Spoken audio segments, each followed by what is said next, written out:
সামৰণি হৃদয় ভাঙি কেৱল টুকুৰা টুকুৰ হোৱা নাই, গুৰি হৈ গৈছে, য'ত উশাহে নতুনকৈ বাট বিচাৰি নাপায়। আৰু তথাপিতো সেই ক্ষণতো ক'ৰবাত আশা মানুহে কৰেই যে ঠিক অলপ পিছতেই এই পৃথিৱীৰ তেওঁৰ আটাইতকৈ আপোন মানুহজন তেওঁৰ কাষলৈ আহিব আৰু উশাহ ল'ব নোৱাৰা বুকুখনত কৰুণাৰ হাতখন বুলাই দিব আৰু সকলো ঠিক হৈ যাব আকৌ আগৰ দৰে।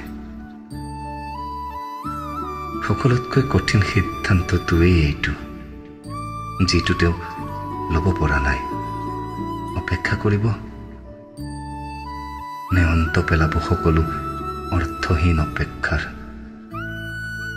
কিন্তু অপেক্ষাৰ বাবে সময় আছে জানো তেওঁৰ? সকলো জানি বুজিও পূৰ্বকৰ দৰে এটা পুৱাৰ সপোন মানুহে কিয় বা দেখে? অথচ তেওঁ এইটোও জানে যে চহৰখনত সেয়া তেওঁৰ শেষ ৰাতি। তেওঁ জানে চহৰখনত তেওঁৰ প্ৰয়োজন শেষ হৈ আহিছে, সকলো সামৰি টোপোলা বান্ধি এয়া যে তেওঁৰ বিদায় লোৱাৰ সময়। এয়া যে চহৰখনলৈ নতুন নতুন মানুহ হোৱাৰ সময়।